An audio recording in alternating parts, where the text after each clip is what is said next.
emisije, poštovani slušatelji, počinjem svojim oduševljenjem jer nekako pokušam se da kako i ja pomalo pripremiti i upoznati s gošćom, odnosno s gostom koji nam ovaj utorak čini ljepšim, barem svima nama koji smo okupljeni oko poezije prije svega. No, ovu gošću, vjerujem, imali ste priliku upoznati na način na koji ste god to vi željeli, gdje god ste to vi željeli, jer njezine zbirke pjesama imaju sve prostore ovoga svijeta, odgovaraju i pašu svugdje, bilo da ste u kupaoni i čekate da vam voda za tuširanje bude dovoljno vruća. To je bilo najneobičnije mjesto na kojem sam pročitala pjesmu Ane Horvat. Dobar večer. Dobar večer. Evo, dakle, na spomen Ane Horvat asocijacije su uglavnom žena koja možda ne zna što zapravo hoće, jer još nije sve u životu iskusila, ali jako dobro zna što neće. I iznimno dobro režira, pa ja bih rekla skoro i naše živote, jer čitajući i prozu Ane Horvat pronašla sam puno toga zajedničkog i taj jedan prkos inat i ta jedna sjajna borba sa životom daje mi podstrika da jednostavno vjerujem u bolje sutra. Jesu ovo prevelike riječi, nekak mi kolutate očima. Ne, prelijepe su. Prelijepe, ne prevelike. Dobro, hvala vam. Evo, dakle, danas nećemo o prozi, danas ćemo o poeziji, o jednoj priči koja je imala svoj početak, ja bih se usudila reći, i taj početak smo predstavili u našoj emisiji Razgovor s poezijom, jedno nastojanje Ane Horvat ne samo da svojim pjesmama doprinese i otvori nam oči i pogled na ovaj svijet, već da pronađe istomišljenike koji su na njezinu tragu. Uvod je bio jedna sjajna zbirka, jedna sjajna knjiga koja nosi naziv Subića. Riječ je o pjesmama hrvatskih pjesnika o životinjama koje je tako marljivo gospođa Horvat skupljala i mi smo eto dobili knjigu. Na tragu ove priče, nakon Subića, to su životinje, vjerujem da to znate, i zelenilo je dobilo svoj fokus u životu Ane Horvat, a mi smo time dobili jedan stablopis. Pa da, ja sam, kako sam skupljala, uvijek idem iz početka jer ja moram biti prva, da. Dok sam skupljala pjesme o životinjama hrvatskih pjesnika, onda sam nailazila i na pjesme o stablima i o šumama, pa sam onako nadajući se u potaj i to skenirala i spremala u jedan fajl, misleći budem jedanput našla nekog nakladnika koji će htjeti napraviti i tu antologiju hrvatski pjesnici o šumi i o stablu, i eto to se dogodilo. Da, zapravo meni životinje i stabla su nešto, kad me pitaju zakaj sam radila te dvije antologije, onda se ja čudim zašto me pitaju.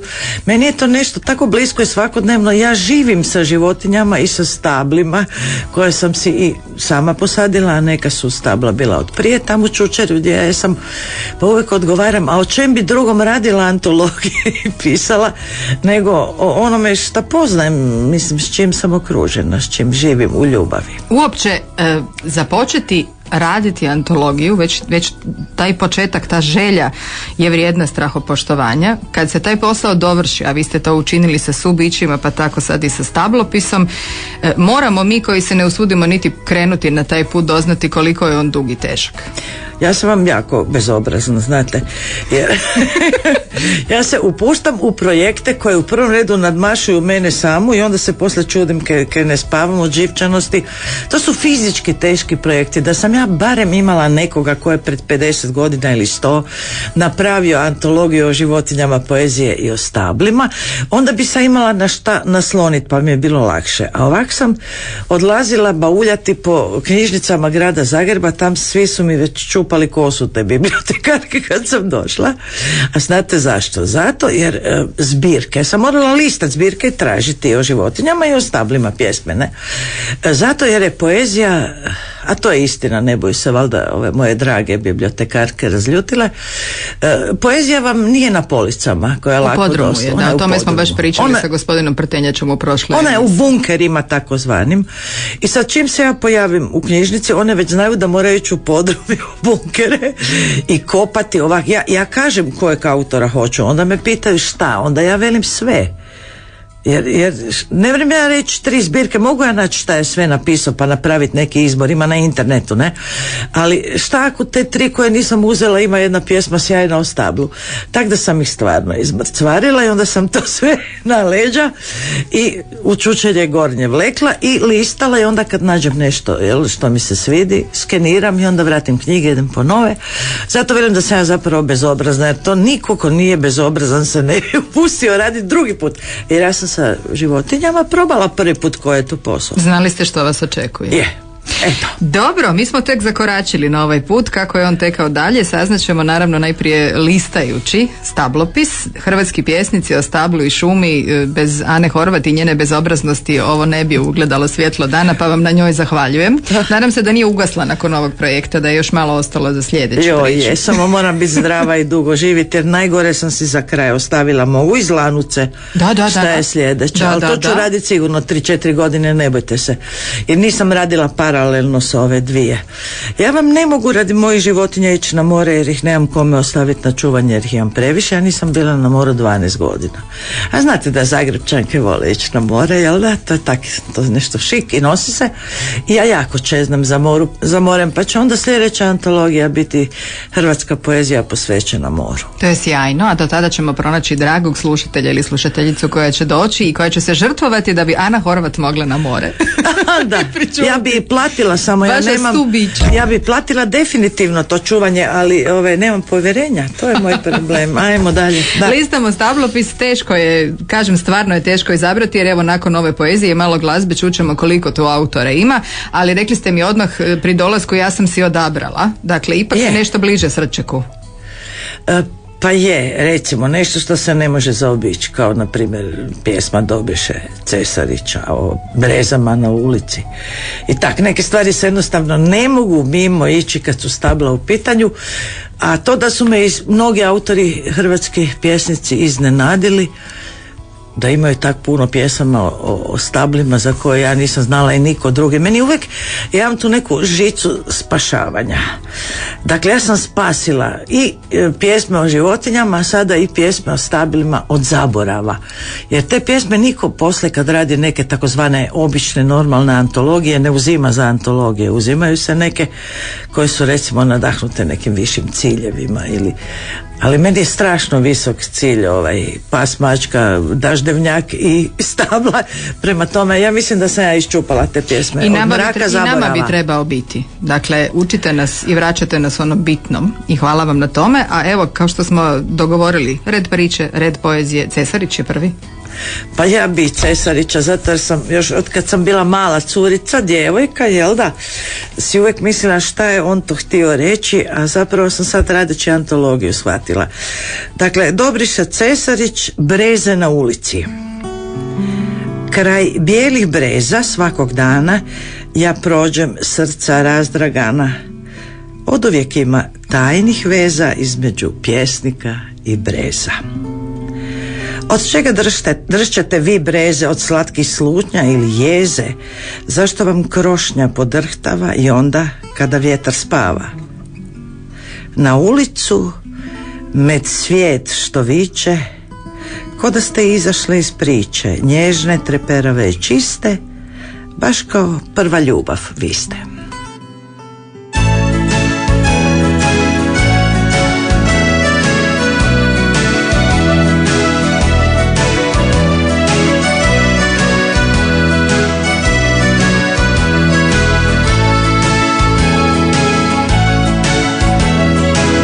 Kraj bijelih breza svakog dana ja prođem srca razdragana. Od uvijek ima tajnih veza između pjesnika i breza. Kraj bijelih breza svakog dana ja prođem srca razdragana. Od uvijek ima tajnih veza između pjesnika i breza. Zbog čega dršćete vi breze, zbog slatkih slutnja ili jeze? Zašto vam krošnja podrhtava i onda kada vjetar spava. Na ulicu me cvijet što viče, ko da ste izašle iz priče, nježne, treperave i čiste, baš kao prva ljubav vi ste. Na ulicu me cvijet što viče, ko da ste izašle iz priče, nježne, treperave i čiste, baš kao prva ljubav vi ste.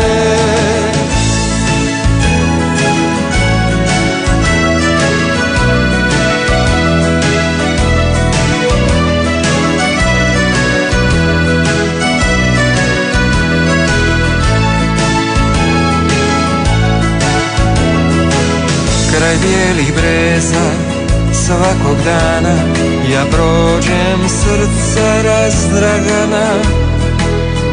Od uvijek imam tajnih veza između pjesnika i breza. Zbog čega dršćete vi breze, zbog slatkih slutnja ili jeze? Zašto vam krošnja podrhtava i onda kada vjetar spava? Na ulicu me cvijet što viče, ko da ste izašli iz priče, nježne, treperave i čiste, baš kao prva ljubav vi ste. Na ulicu me cvijet što viče, ko da ste izašle iz priče, nježne, treperave i čiste, baš kao prva ljubav vi ste.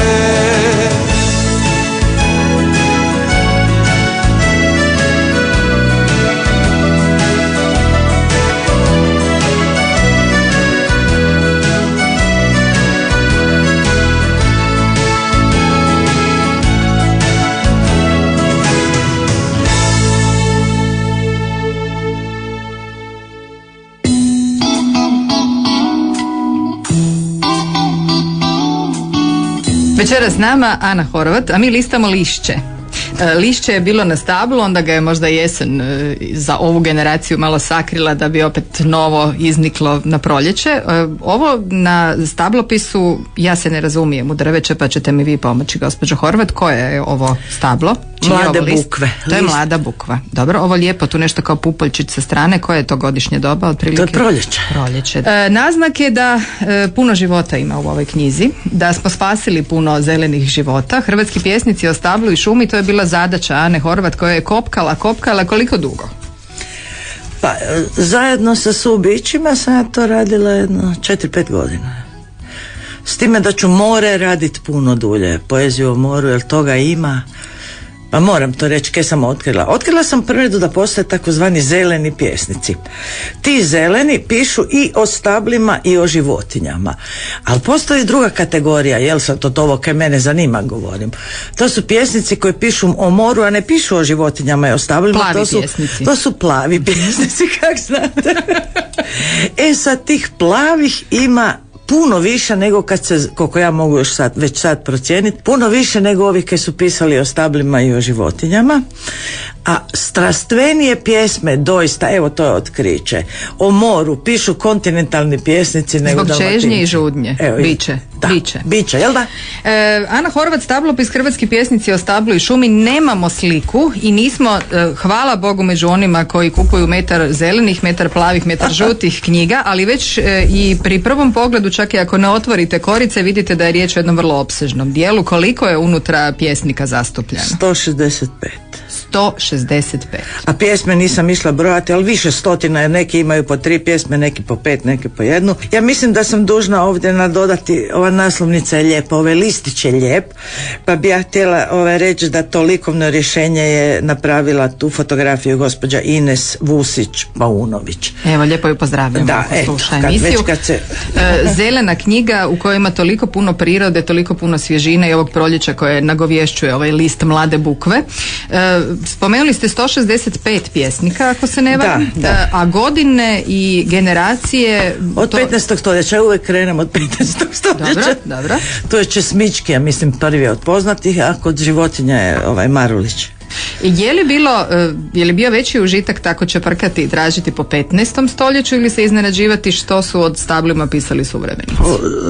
Dosadni su malo ovi stari pjesnici, osim Marka Marulića, on je mislim moj libling, ali malo su ovak dosadni zato jer iako su prevedeni na jezik koji mi razumijemo, nije to senzibilitet više taj, osim Marulića. Tako da meni je od 19. stoljeća pa nadalje me počinje jako radovati kad to čitam. Samo mi se desilo nešto dosta ovak loše kad se tiče mog pjesničkog stvaralaštva, ovo kad ja pišem. Naprosto mene je sram pisat poeziju kad ja vidim sad čitajući stotine drugih pjesnika kak ljudi dobru pjesme pišu. Ne? Ja vas lijepo prosim da vi to prepustite nama. Kam se ja samo to guram? Opće, ja kad sam čekala da moja voda bude vruća sam čitala Anu Horvat, dobro, a bilo je štošta toga na polici. Dakle, molim da shvatite da nisam ja jedina koja čeka da voda bude vruća. Hvala vam, ali to je prestrašna hrpa dobrih i nadahnutih pjesama, ali ajde. Ono o čemu danas govorimo, to nećemo nikako zanemariti, je i vaše pjesništvo, jer puno zelenoga ima u vašem pjesništvu, ali to ćemo u nekom drugom bloku. Mene sad nešto zanima kad su te biljne vrste u pitanju. Evo, Cesarić je bio između ostaloga inspiriran brezom, pa nije ni čudo, stvarno je krasno stablo i s onom bijelom korom, doista je neobično. A ta ideja da ima od uvijek tajnih veza između pjesnika i breza, pa to je silan kompliment za pjesnike. Koje su još te vrste drveća zaintrigirale pjesnike najviše? Sve, ovako, kontinentalne, hrast, jablan, pa imaju javoru, a ove s mora ti su raspalili po maslinama i čempresima. Hoćemo onda jednu morsku kao uvod sljedećoj antologiji. Nisam se pripremila, uopće ne znam morsku sa čempres. Morala bi tražiti dobro, onda što ste pripremili? Nemojte tražiti morsku, naći ćemo ju mi. Recimo, ja ću jednu generalnu o stablima. Od Alojza Majetića koji je iz Gorskog Kotara. Malo sam skratila Alojze, oprosti mi jer je dugačka pjesma. Zove se Stabla, ta me jako potresla pa sam ju izdvojila naprijed. A on ima pravo pisati o stablima, neki ljudi nemaju koji nisu proveli mladost u šumama, on je, jel? Pretpostavljam da je Crnogorica u pitanju. Pa i Crnogorica, ali generalno su šume u pitanju. Jedan ovak zgodan rakurs je to. Dakle, o stabla mojeg djetinjstva više vas nisam skidao sa svojeg lica. U gradovima sam šumorio vašim dahom, nosio vas u vagone, u brodove, u zrakoplove. Na asfaltu ste rasla kao na pitomom brežuljku. Vjeverice su trčale preko vaših balkona, neboderi su vas u liftovima nosili do oblaka. O stablo mojeg djetinjstva, što ste teža, lakše vas nosim, što ste veća, sigurnije se krećem. Što ste tiša, bolje vas čujem, da vas i pogledam ravno u oči, ne biste me više prepoznala.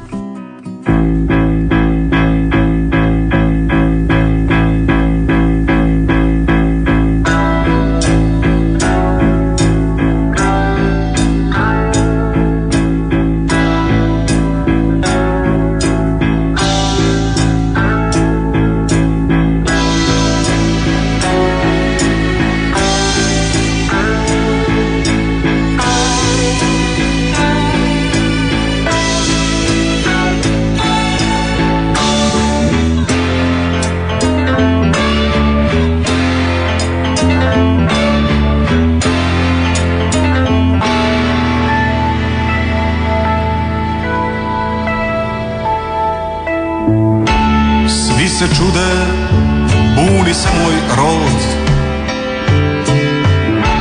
Pitaju se moji predci muški, otkud ovaj otrovani plod? Jabuka na porodičnoj kruški.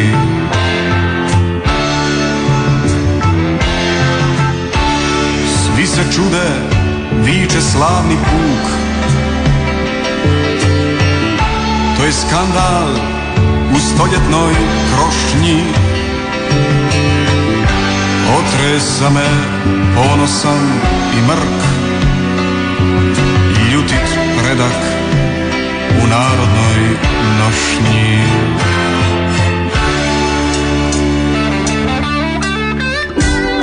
Ne bojte se, vratit će se sam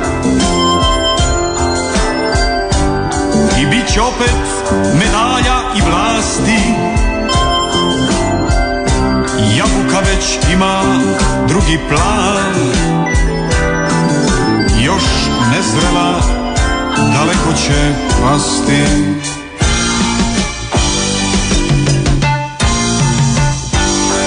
Ona može rasti bilo gdje, kroz bespuće kotrlja se sama. Slobodno se odrecite nje, nema ničeg zajedničkog s vama.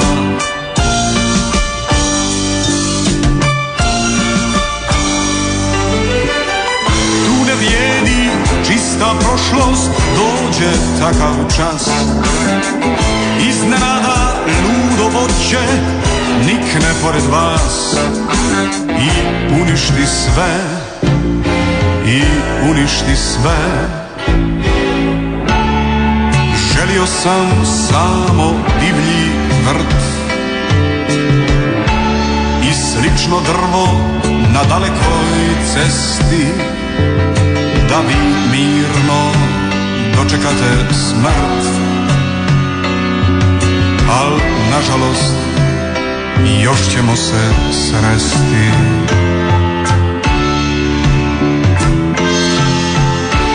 Vratit će me porodični zov,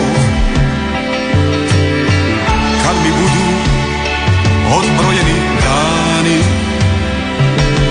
da vam malo kvarim rodoslov. Pjesnik visi na zelenoj grani.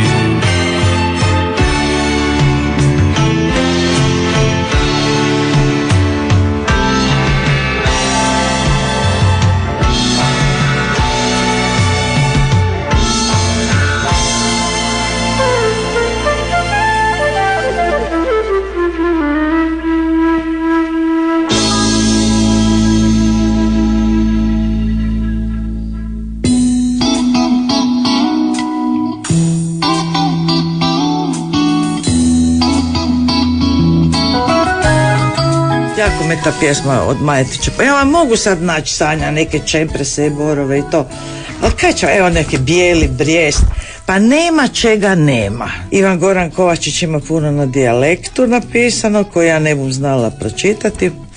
Ajmo mi rađe generalno stabla. Evo, tražimo općenito o stablima. U antologiji Hrvatski pjesnici o stablu i šumi stablopis koji je ispisala, odnosno pronašla, iskopala Ana Horvat.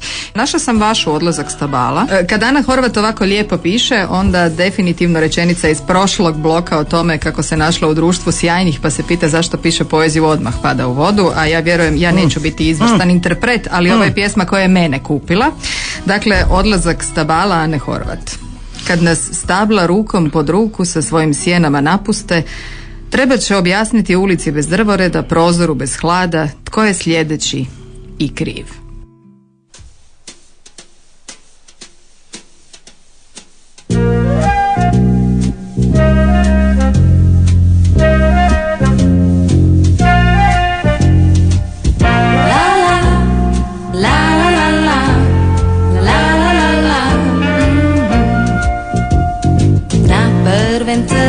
Naš kralj na kojnu, v srcu zelen dvora, pozdravlja sako, kdo v Zagreb dojde, tu ispred kolodvora. Na drugem su Štrosmajer, Biškup, pol Jožek, a pol Jura. Kak da me navek spitava, kaki glavno je da se gura. Zrinjevac, zelen plac, zeleno srce grada,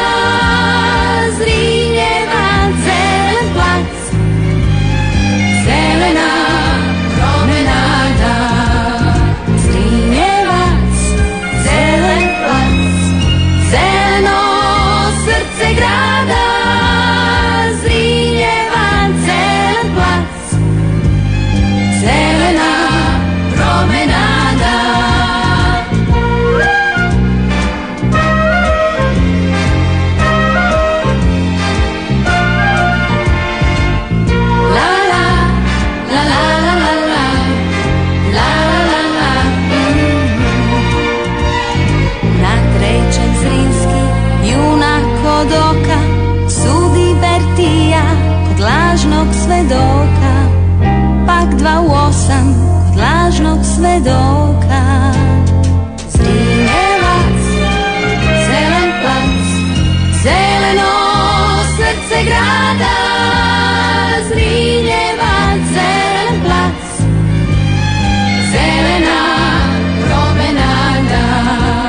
Zrinjevac, zelen plac, zeleno srce grada.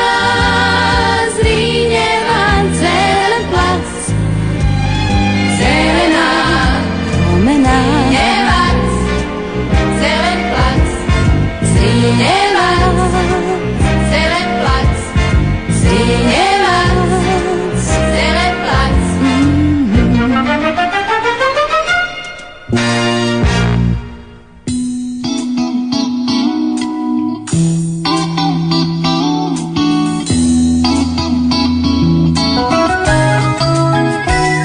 Eto nas u našoj urbanoj sredini, gospođo Horvat. Stabala, istina, u gradu još uvijek, Bogu hvala, moramo priznati, ima. Je, da.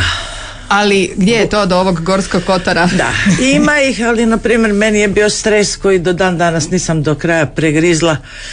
Ja sam stanovala u blizini Šubićeve, jel? Kad su počupali ona sva stabla, bio je drvored u Šubićevoj. Nekog je spopalo, jel? I počupao je cijeli drvored u Šubićevoj i ptičice su padale iz gnjezda i sve su to pregazili s nekim buldožerima. Čupali zajedno s korijenjem. Mislim da je bilo prestrašno, sam stajala na ulici i gledala. Ali pustimo to. Ajmo mi o umiranju stabala na način Jure Franičevića Pločara. Jer ja izvučem pjesnike one koji su i demode, a sjajno su pisali. Pjesma se zove Stabla umiru šutke. Stabla trpe kao da su im poznate mnoge zagonetke. Stabla umiru šutke i čak razdragano padaju kao da su rasla za taj jedini let.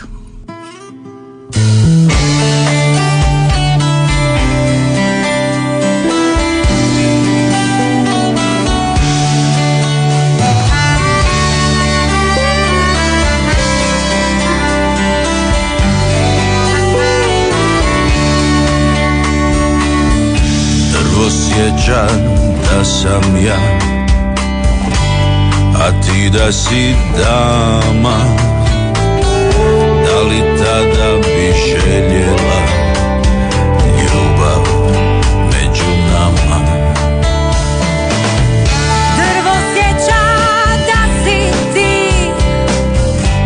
da li bio bi moj, da li tada bi dijelio sa mnom život svoj.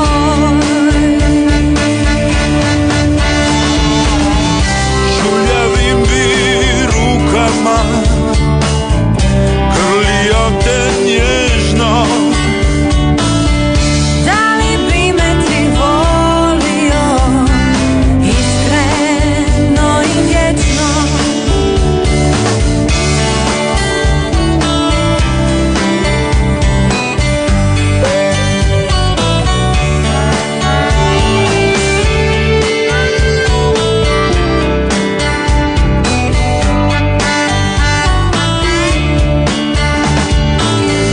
Kad bih bio mlinar ja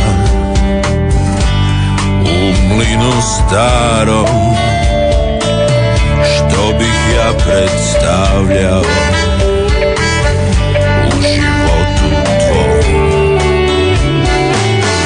Kad bi bio mlinar ti u tom mlinu starom, ja i tad bi te željela uvijek istim žarom. Vidim te gdje odlaziš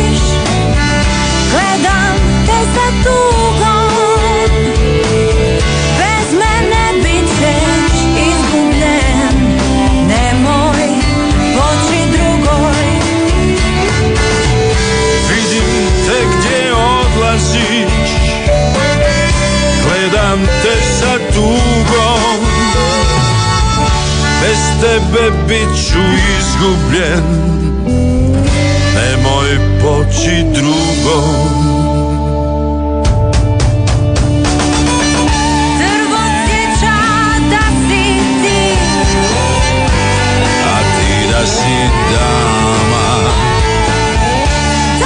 tada bi želio ljubav među nama. Drvo sjećam da sam ja, drvo sjećam da sam ja.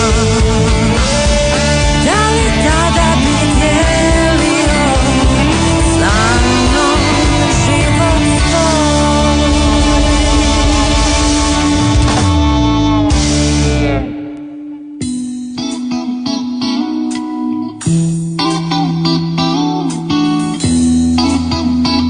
Eto tako večeras listajući stablopis moram pitati, jer vjerujem da to mnogi znaju, vi niste samo promatračica stabala, vi jednostavno želite svakom stablu produžiti život, pronaći komadić svoga doma koji ćete podijeliti s njima.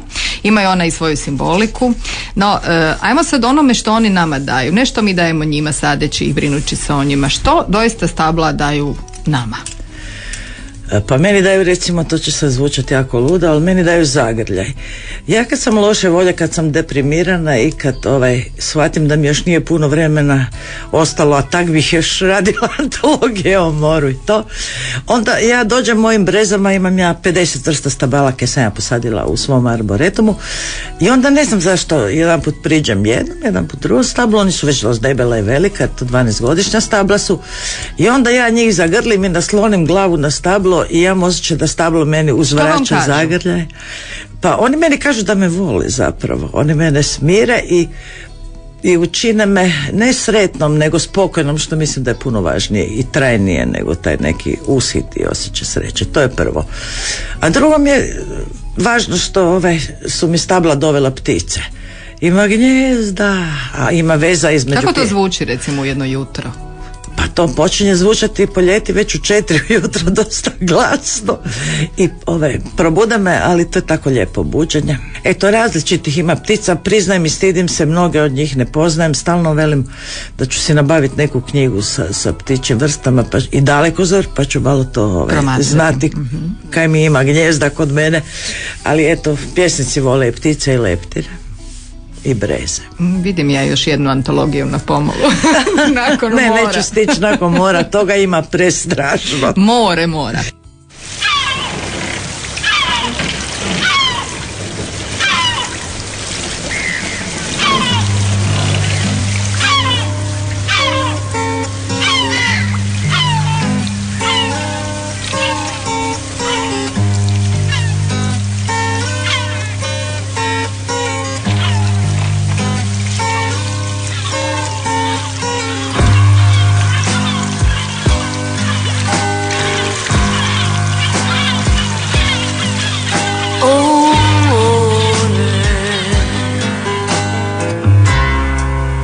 Još se sjećam onih dana kad si naša tijela milovalo pjenom tvojih hvala. Tad smo djeca bili mi i još nismo znali što nam nosiš ti.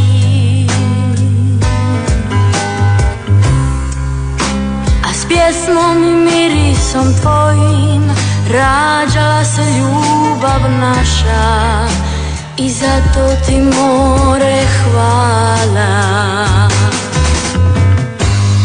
More, more, more, more,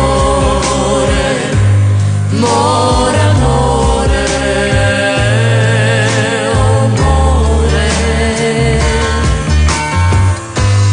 More, more, more, more, more, more.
kako sije i taj galeb što nad tobom leti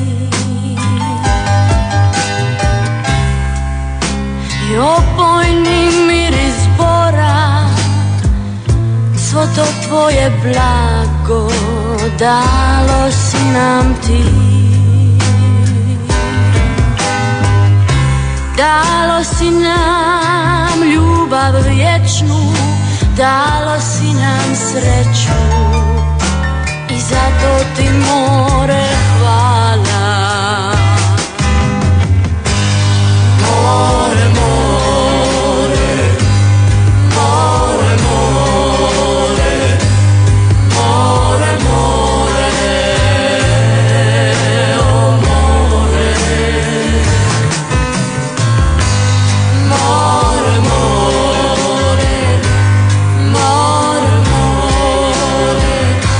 more, more, more,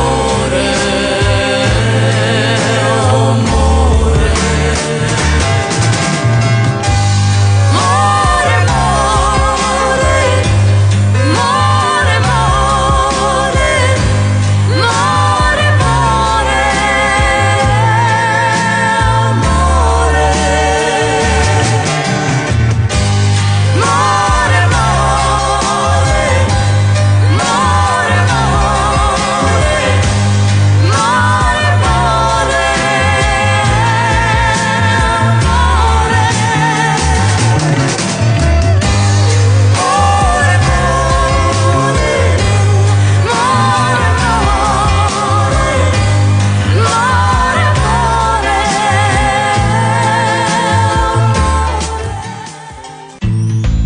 Radio Sljeme. Razgovor s poezijom.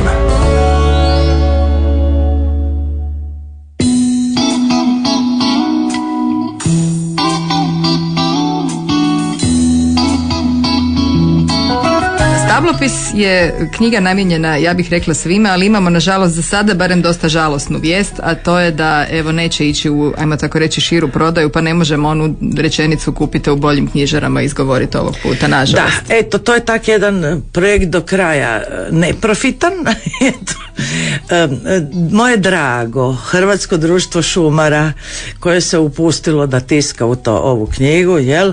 Oni su to tiskali očito iz nekih sredstava a i nemaju knjižare. Uglavnom oni neće prodavati. Rekli su da će oni to, dali su mi, hvala im puno za novinare i dali su to isto jako lijepo knjižnicama grada Zagreba, tako da će se moći posuditi. Ipak će se moći doći do nje. Jel, u tih 50 knjižnica grada Zagreba i okolice, ali u dućanu si neko kupit ne bu mogao da si uzme doma pa čita onak.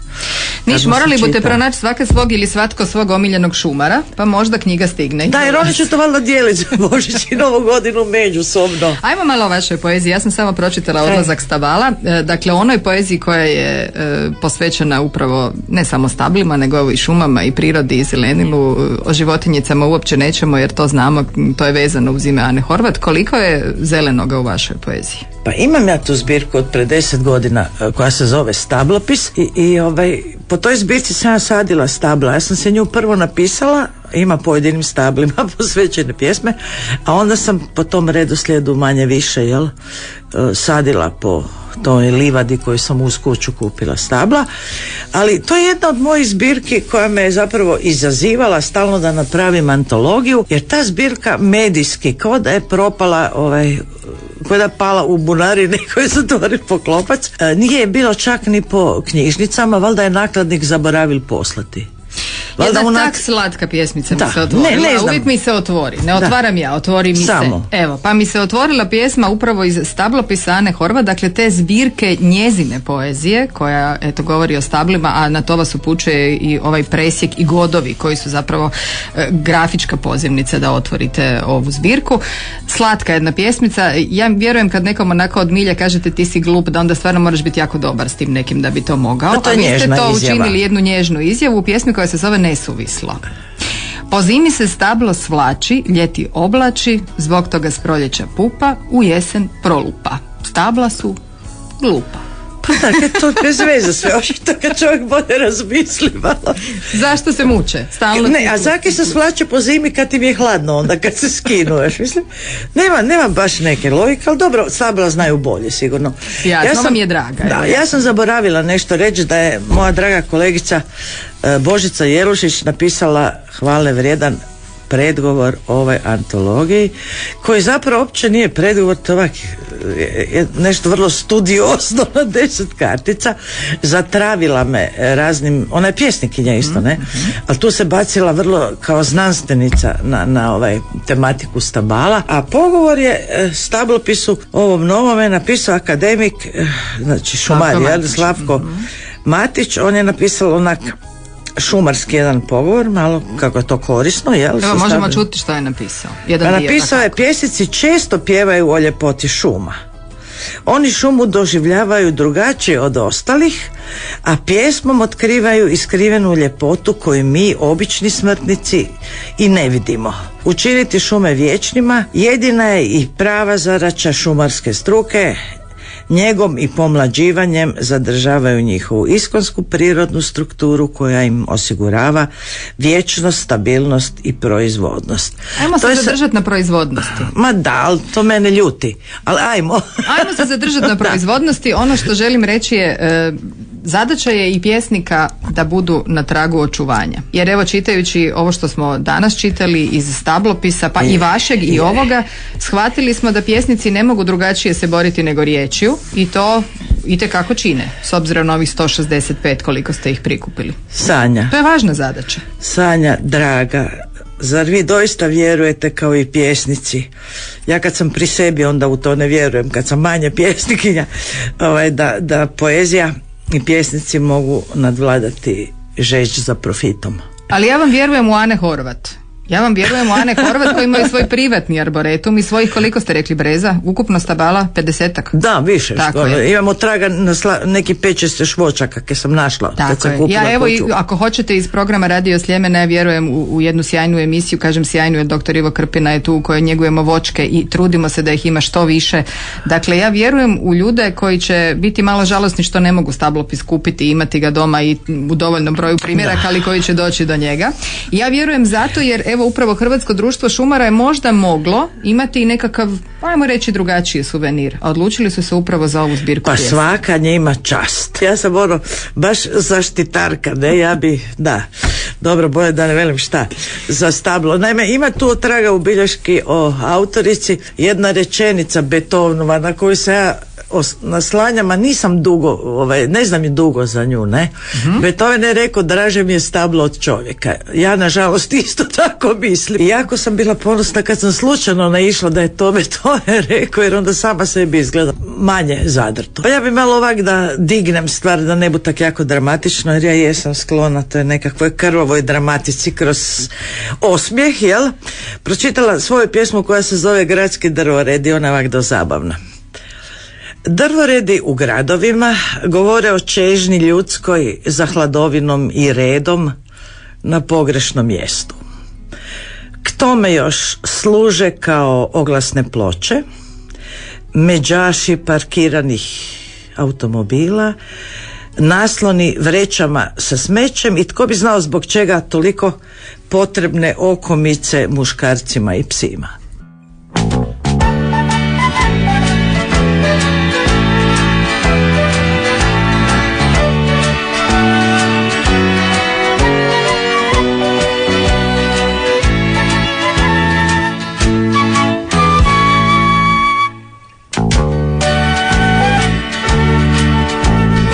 Prolazimo tako gradom, moj osmijeh i ja, on na licu mom, ja bez lica svog.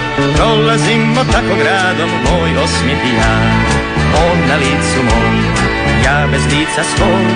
Kiša grije sunce, pada čelik nježno sja, smijemo se, moj osmijeh i ja. Kiša grije sunce, pada čelik nježno sja, smijemo se, moj osmijeh i ja.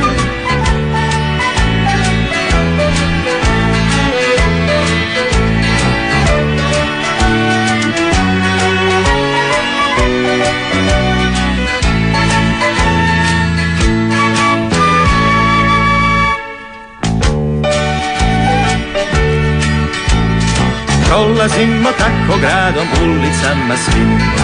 On kao sa mnom i ja kao s njim. Prolazimo tako gradom, ulicama svim. On kao sa mnom i ja kao s njim. Čude nam se, dive nam se i pitaju nas. Tko je kome cvijet, a tko kome pas. Čude nam se, dive nam se i pitaju nas. Tko je kome cvijet, a tko kome pas.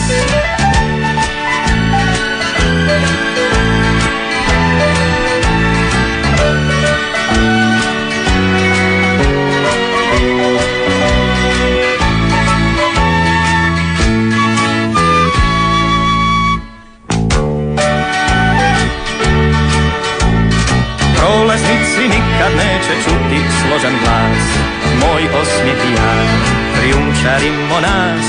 Prolaznici nikad neće čuti složan glas, moj osmijeh i ja, krijumčarimo nas. Jasni ljudi jasno vide, al ne znaju da ne postojimo, ni osmijeh ni ja. Jasni ljudi jasno vide, al ne znaju da ne postojimo, ni osmijeh ni ja.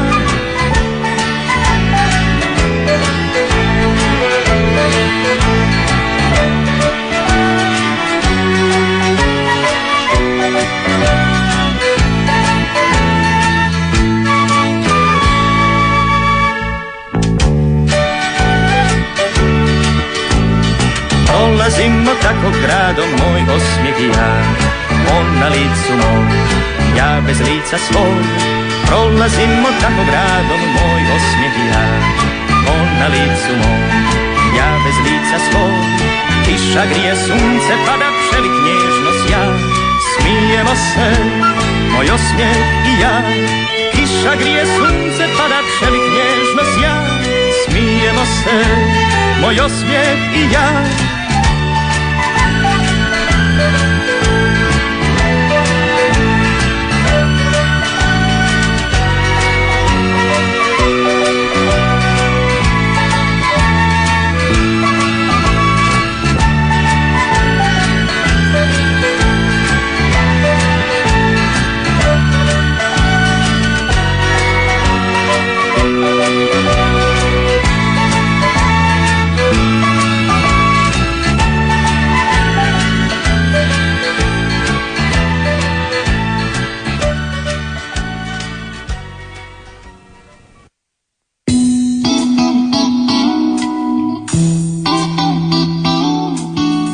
Boro Pavlović, kojeg ja jako volim, dobrog starog pokojnog Boru Pavlovića, jednu kiticu je napisao krasnu koju nisam, u pjesmi Šuma se zove pjesma, koju nisam mogla odoljeti, a da ne izdvojim na početku antologije, a ta kitica pjesme Šuma glasi: mi smo stablima braća, naša i njihova tijela u bratskom rastu idu i sama se sebi čude.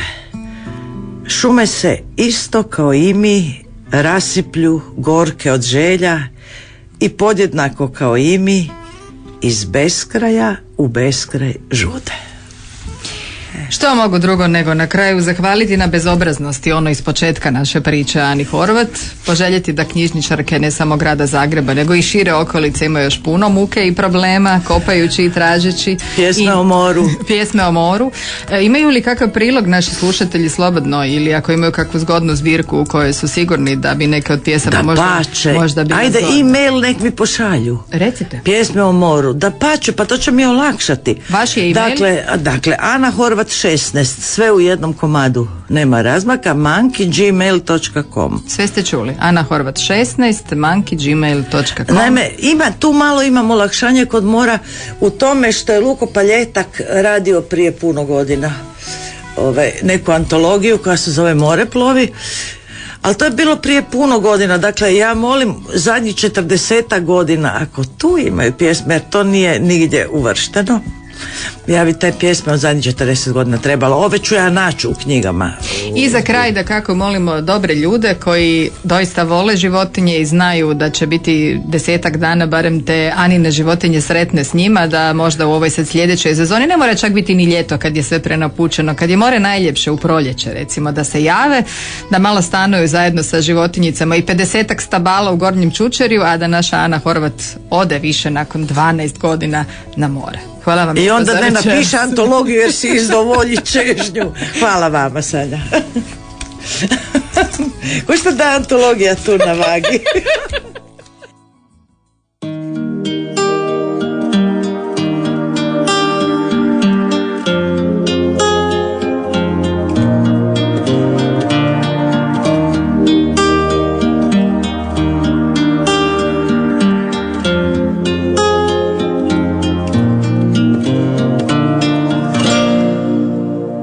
Sva ljubav koju ti ja da sam tebi neće stat u ovu pismu, jer je veća nego more, šta niz verse on se cidi. Sva ljubav koju ti ja da sam tebi nima sa sedi iskrcat, to pri mene će podnit moja zarobljena duša.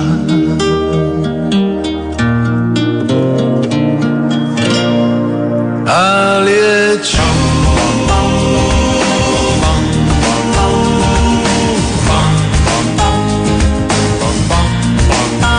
jer te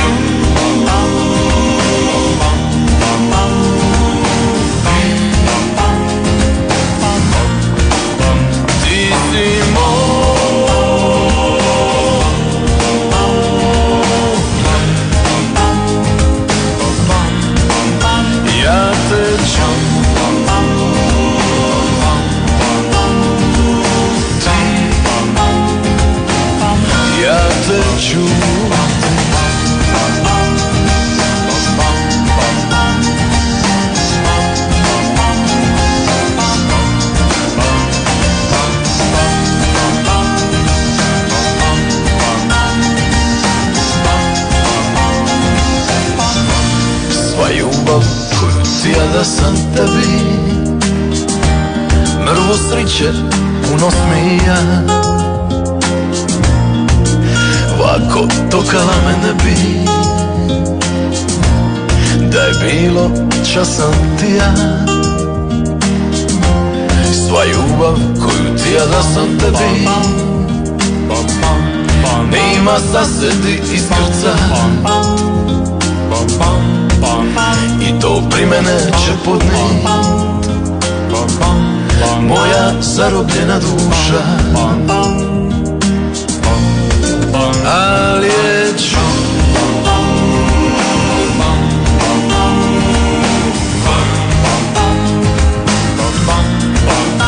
jer te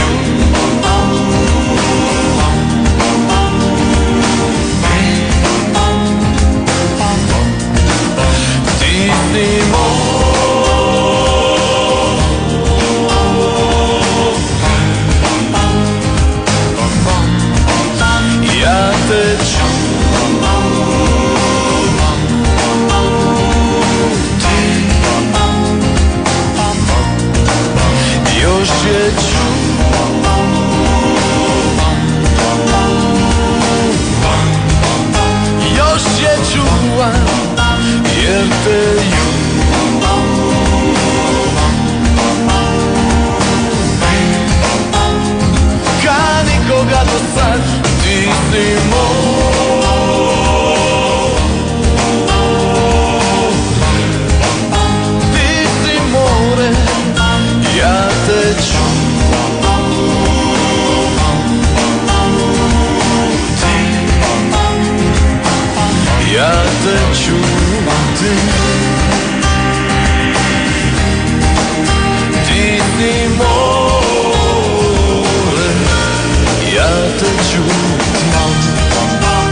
bam bam bam bam bam bam bam bam bam bam